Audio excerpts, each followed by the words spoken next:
بسم اللہ الرحمن الرحیم۔ ملک میں ہفتوں پر محیط پرتشدد مظاہروں کے بعد بنگلہ دیش کی وزیر اعظم شیخ حسینہ واجد نے اپنے عہدے سے استعفیٰ دے دیا ہے اور ملک چھوڑ کر انڈیا چلی گئی ہیں۔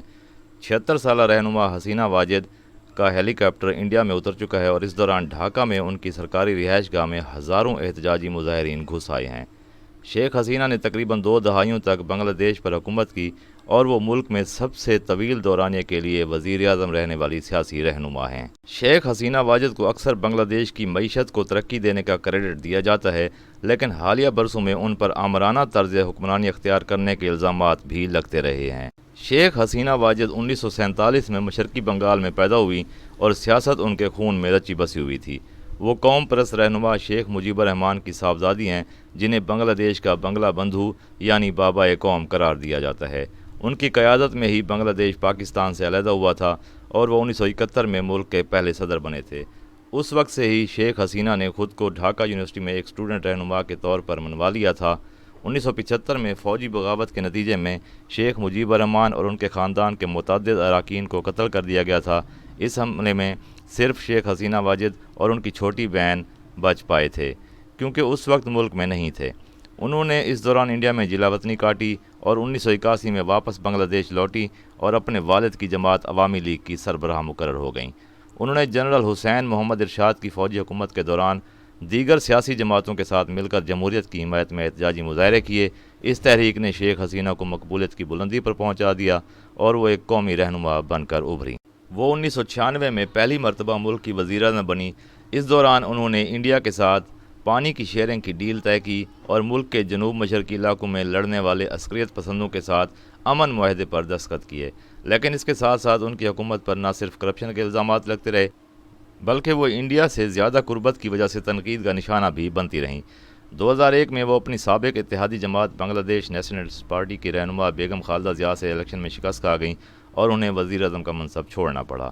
بنگلہ دیش کی سیاست پر یہ دونوں خواتین تقریباً پچھلی 3 دہائیوں سے چھائی رہیں اور انہیں ملک میں جنگجو بیگمات کے نام سے پکارا جانے لگا۔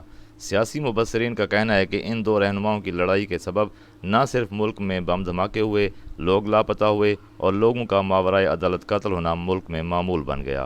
2009 میں ایک عبوری حکومت نے ملک میں عام انتخابات کروائے اور شیخ حسینہ ایک بار پھر ملک کی وزیر اعظم منتخب ہو گئی۔ اپنے سیاسی سفر کے دوران بطور اپوزیشن رہنما شیخ حسینہ متعدد مرتبہ گرفتار ہوئیں اور ان پر حملے بھی ہوئے۔ 2004 میں ایک ایسے ہی حملے کے سبب ان کی قوت گویائی متاثر ہوئی تھی۔ کئی مرتبہ انہیں ملک بدر کرنے کی کوشش بھی کی گئی اور مبینہ کرپشن کے سبب ان پر عدالتی مقدمات بھی قائم کیے گئے۔ بنگلہ دیش کا شمار دنیا کے سب سے غریب ممالک میں ہوتا تھا، لیکن 2009 کے بعد شیخ حسینہ کی قیادت میں ملک کی معیشت میں بہتری آتی ہوئی نظر آئی۔ اب اس کا شمار خطے میں سب سے زیادہ تیزی سے آگے بڑھتی ہوئی معاشی طاقتوں میں ہوتا ہے، جس کی ترقی کی رفتار انڈیا سے بھی زیادہ تیز ہے۔ ورلڈ بینک کے مطابق گزشتہ 1 دہائی میں تقریباً 2.5 کروڑ لوگ غربت کی لکیر سے باہر آئے ہیں۔ ملک میں سب سے زیادہ ترقی کپڑوں یعنی گارمنٹس کے شعبے میں نظر آئی اور بنگلہ دیش میں بنائے گئے کپڑے کو یورپ، شمالی امریکہ اور ایشیا تک رسائی ملی۔ ملک میں حالیہ پرتشدد مظاہرے شاید شیخ حسینہ کے سیاسی کیریئر کا سب سے بڑا چیلنج تھے اور اس سے قبل ملک میں ہونے والے انتخابات بھی تنازعات کا شکار ہوئے تھے۔ ان انتخابات کے نتیجے میں شیخ حسینہ کی جماعت لگاتار 4تھی مرتبہ اقتدار میں آئی تھی۔ ان کے استعفے کے مطالبے کیے جاتے رہے، لیکن شیخ حسینہ نے مزاحمت جاری رکھی۔ انہوں نے احتجاجی مظاہرین کو نہ صرف دہشت گرد قرار دیا بلکہ اپیل کی کہ ان دہشت گردوں سے آہنی ہاتھوں سے نمٹا جائے گا۔ بنگلہ دیش میں سرکاری نوکری کو اچھی تنخواہ کی وجہ سے کافی اہمیت دی جاتی ہے، تاہم تقریباً نصف نوکریاں جن کی تعداد لاکھوں میں ہے مخصوص گروہوں کے لیے مختص ہیں۔ سرکاری نوکریوں کا 1/3 حصہ ان افراد کے اہل خانہ کے لیے مخصوص ہے جنہیں بنگلہ دیش میں آزادی کی جنگ کا ہیرو مانا جاتا ہے۔